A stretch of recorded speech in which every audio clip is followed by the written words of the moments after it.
Ahora que finalmente el asombroso circo digital ha llegado a su fin, podemos analizar de forma profunda las decisiones creativas y narrativas que tuvieron todos los involucrados para contarnos esta historia. Cabe aclarar que aquí su servidora ama el final del asombroso circo digital, pero ese amor que siento por la serie no es capaz de nublar mi cabeza o mi visión para entender que hay cosas que se hicieron completamente mal. Y justamente en este video es que voy a presentar mi postura o mi punto de vista referente a cómo terminó el asombroso circo digital y sobre todo cuáles fueron las cosas que particularmente a mí me disgustaron de su desarrollo como historia. Porque una de las mayores cosas que siempre le voy a juzgar al asombroso circo digital es la cuestión del tiempo. Pero vamos a profundizar en ello más adelante. Para entender la evolución y los baches de esta historia, es fundamental fragmentar la historia en pedazos, principalmente en 3 bloques. El episodio del 1 al 3, que son la introducción, del episodio 4 al 6, que serían el desarrollo de estos conflictos, o el desarrollo de la historia, y el bloque final que está construido del episodio 7 al 9. En la primera etapa, que abarca los capítulos del 1 a 3, nos topamos con una introducción sumamente eficaz, divertida y ligera que cumple a la perfección con establecer las reglas de este universo, presentándonos a 5 personajes animados que existen atrapados en un mundo digital que parecen ignorar por completo sus traumas de la infancia o sus pesadas cargas familiares. Y el guión se asegura de otorgar una carga en pantalla muy significativa de cada integrante, logrando que ninguno quede aislado y que entendamos cómo funcionan las absurdas e impredecibles aventuras construidas por Kane. Sin embargo, el gran problema de este brillante arranque es literalmente su ritmo, porque el ritmo es engañosamente lento y desconectado de lo que vendrá después.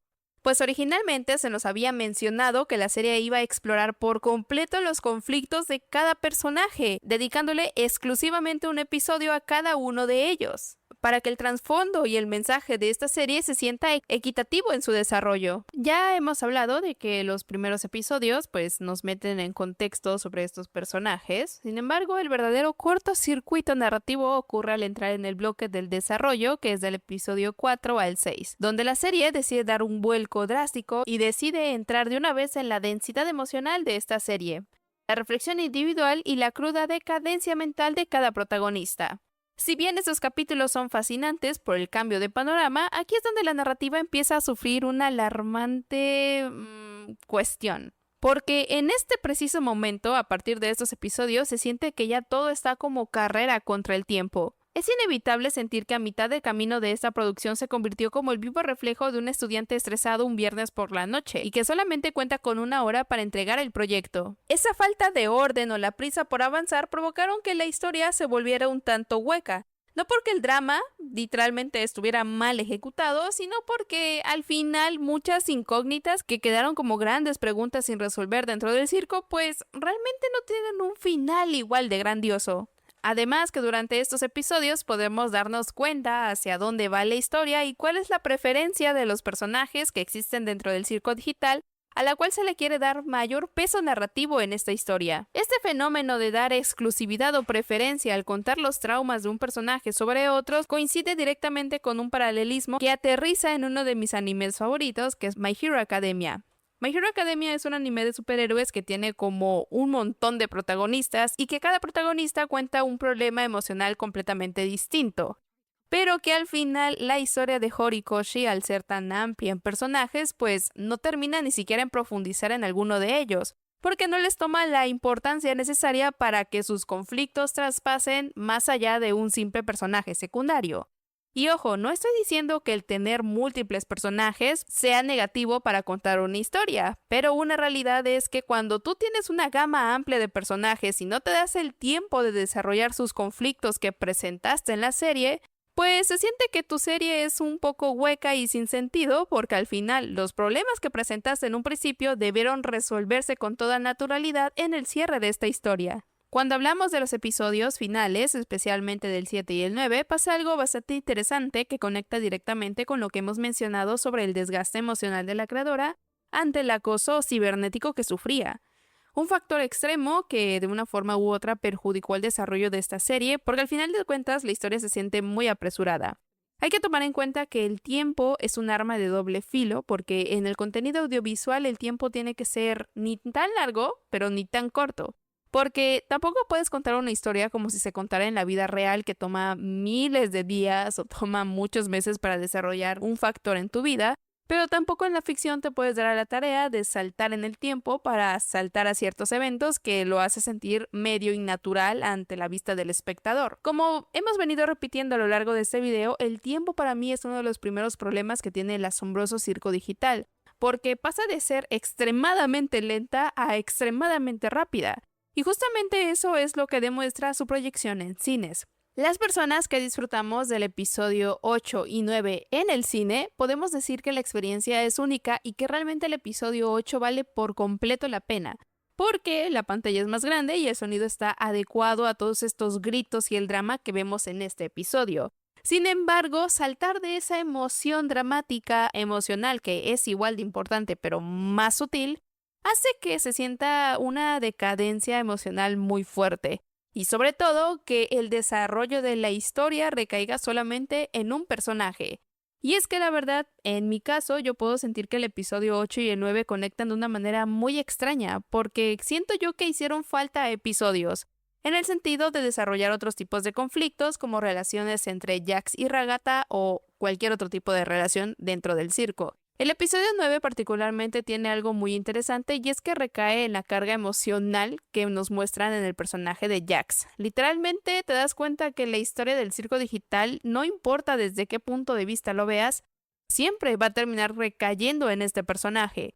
Y ojo, no es tan mal, pero considero que sí es algo negativo si me presentas que tu alta gama de personajes, o sea, los 5 personajes que vemos al principio, tienen potencial para contar una historia completamente diferente. También, algo que me parece absurdo y que no me gusta de este final es la resolución que se le da a ciertos conflictos o preguntas, porque en el primer episodio se nos muestra que la salida es el eje principal de esta historia. La salida es la acción que motiva a nuestros protagonistas a seguir adelante y a tratar de encontrarla. Sin embargo, en el episodio 9, pues sí encuentran la salida y sí hay una respuesta ante tal situación, pero pues me parece muy vacía. Y ojo que nuevamente, repito, se entiende que es por el tiempo, pero el dicho tiempo tampoco es justificación para decir que vas a dar una solución bastante vaga sobre estos conflictos que tú mismo pusiste en la mesa.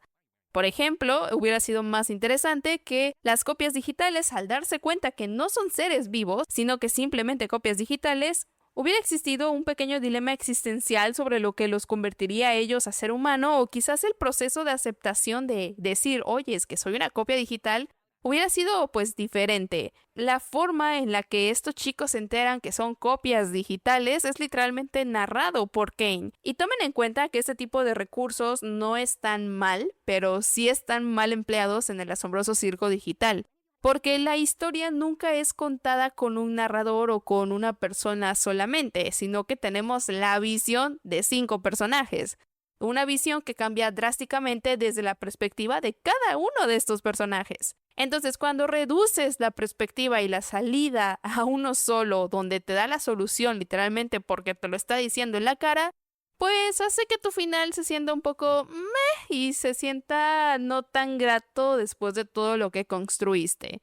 Esto me hace pensar que efectivamente la creadora ya estaba harta de su producción. Sin embargo, es importante mencionar también que este cierra las preguntas como por qué la corporación creaba copias digitales y con qué fin o demás, pues no terminan siendo realmente resueltas, sino solamente suplidas por una respuesta muy vacía de que, oh, es que, pues así es el mundo digital, pues te robaron tu identidad de una forma u otra gracias a una red Wi-Fi de la cafetería que creó una copia digital tuya, pero sí, ¿con qué fin? O sea, al final de cuentas, muchas de las respuestas que nos dan en el asombroso circo digital, pues están muy bien y están bien elaboradas de una forma u otra, pero termina dejándote con una deuda emocional muy fuerte, porque la historia no supo cerrar todos estos conflictos emocionales y narrativos que te planteó desde el primer episodio. Así que esto ha sido todo por el video de hoy. Recuerda que todo este análisis, crítica o plática que tuve contigo es en base a todo lo que yo conozco y a la propia percepción y gusto que yo tengo por la serie.